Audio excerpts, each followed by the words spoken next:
Hi friends, welcome to my channel. ఈరోజు వ్లాగ్లో మీకు ఒక మంచి ప్లేస్ గురించి షేర్ చేసుకుంటాను. ఈ వీడియోని ఎండ్ వరకు తప్పకుండా చూడండి. ఎందుకంటే ఈ వీడియోలో టెంపులే కాకుండా అందరం కలిసి ఇంకో ప్లేస్ కూడా వెళ్ళాం. ఆ ప్లేస్ ఏంటి, ఎలా ఎంజాయ్ చేసాం అనేది కూడా చూపిస్తాను. ఇప్పుడు మన తెలంగాణలోనే మొట్టమొదటి టెంపుల్ గురించి చెప్తాను.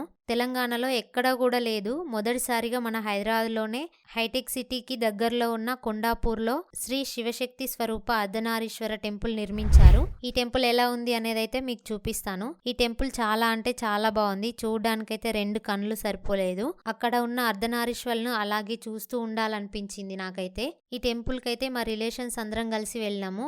మేమంతా ఒక్కొక్కరం ఒక్కొక్క ప్లేస్ నుంచి వచ్చి అందరం టెంపుల్ దగ్గర కలుసుకున్నాం. ఇక ఈ టెంపుల్ గురించి చెప్పాలంటే, ఈ టెంపుల్లోకి వెళ్ళాలంటే ఎలాంటి నియమం లేదు. అంతేకాకుండా విఐపి దర్శనం అని అదని ఇదని ఇలా ఇక్కడైతే ఏది లేదు. ఈ టెంపుల్లో అందరు సమానమే. ఈ టెంపుల్లో ప్రతి ఒక్కరు కూడా గర్భగుడి దర్శనం చేసుకోవచ్చు. ఈ గుడిలో పెద్దమ్మ తల్లిని చెట్టు కింద ప్రతిష్ఠించారు.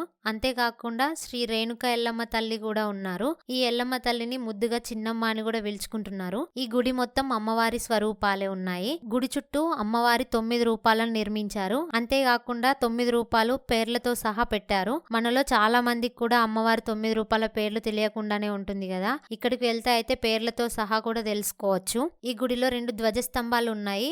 చుట్టూ అమ్మవారి స్వరూపాలు ఉన్నాయి. నిజంగా ఈ గుడిలోకి వెళ్ళగానే ఎంత ప్రశాంతంగా అనిపించిందంటే చాలా ప్రశాంతంగా అనిపించింది. ఈ గుడి పైన శ్రీచక్రం కూడా నిర్మించారు. అంతేకాకుండా ఈ టెంపుల్లో ఏకశిల మీద శివుడు పార్వతులు ఉన్నారు. ఇలా ఏకశిల మీద అమ్మవారు స్వామివారు ఎక్కడ కూడా లేరు. ఈ గుడిని ఎలాంటి ఫండ్స్ లేకుండా ఓన్ గా తన డబ్బులతోటే నిర్మించారు. ఇక్కడ 9 ప్రదక్షిణలు చేసి కోరికలు కోరుకుంటే ఖచ్చితంగా నెరవేరుతాయి. 9 ప్రదక్షిణలు ఎందుకంటే ఈ టెంపుల్లో 9 అమ్మవారి స్వరూపాలు ఒక్కొక్క చోట నిర్మించారు. అమ్మవారికి 9 ప్రదక్షిణలు చేస్తే కోరికలు ఖచ్చితంగా నెరవేరుతాయి. ఈ టెంపుల్ మొత్తం నల్లరాయితోటే నిర్మించారు. ఈ టెంపుల్ మొత్తం కూడా నలుపు రంగులోనే ఉంటుంది. ఇక్కడ నలుపు వేసుకోకూడదు అనే ఏ రూల్ కూడా ఉండదు. మన మనసులో ఏదైనా న్యాయమైన కోరిక కోరుకుంటే ఖచ్చితంగా నెరవేరుతుంది. ఒకసారి ఈ టెంపుల్ కి వెళ్ళి స్వామివారిని అమ్మవారిని దర్శించుకోండి.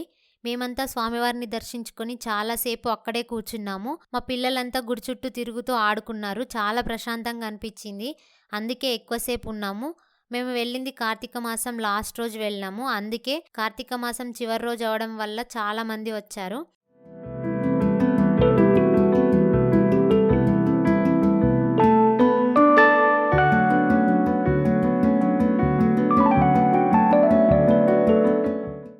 అంతమంది ఉన్నా కూడా అందరికీ గర్భగుడి దాకా వెళ్ళి దర్శించుకునే భాగ్యం కల్పించారు.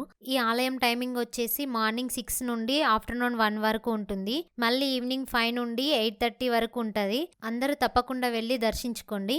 ఇంకా దర్శనం అయిన తర్వాత మేమంతా చాలా రోజుల తర్వాత ఒక దగ్గర కలిసినామని ఈవినింగ్ వరకు టైం స్పెండ్ చేద్దామని అయితే రెస్టారెంట్కి వెళ్దామని అయితే అనుకోకుండా ప్లాన్ చేసుకున్నాం. ఎక్కడ వెళ్దాం ఏంటిదని అయితే బాగా ఆలోచించినాం. కానీ ఆకలి అయితే అవుతుంది అని రెస్టారెంట్కి అయితే అందరం కలిసి ఒక దగ్గర ఉంటాం కదా అని అయితే వెళ్ళాము. ఇంకా తర్వాత అందరం కలిసి కొండాపూర్లో ఉన్న సుబ్బయ్య గారి హోటల్కి వెళ్దామని అయితే వెళ్ళాము. కానీ అక్కడ చాలా మంది ఉన్నారని అందులోనే సెకండ్ ఫ్లోర్ లో సంస్కృతి ఇంటి భోజనం అని అయితే ఒక రెస్టారెంట్ ఉంది. అందులోకి వెళ్ళాము. అసలైతే అందరం కలిసి బుట్ట భోజనం తిందామని అయితే అనుకున్నాం. కానీ బ్యాడ్ లక్ దొరకలేదు. పిల్లలు ఉన్నారు కదా, వాళ్ళని పట్టుకొని ఎక్కువసేపు వెయిట్ చేయలేక ఇంకా ఇందులోకి వచ్చాము. ఇందులో అయితే బఫే కూడా ఉంది. తినే వాళ్ళకైతే చాలా బెటర్. వెజ్ బఫే ఒక్కరికి 330 రూపాయలు ఉంది. ఎంత తిన్నా తినొచ్చు. స్వీట్స్, కర్రీస్, బిర్యానీ, పాపడ్స్, చట్నీస్ ఇలా చాలా ఉన్నాయి. కానీ మేమందరం కలిసి వెజ్ బిర్యానీ, కాజు పన్నీర్ బిర్యానీ తిన్నాము. అది తిన్నాక కర్డ్ రైస్ తో ఫినిష్ చేసాము. బిర్యానీ అయితే స్పైసీగా చాలా బాగుంది.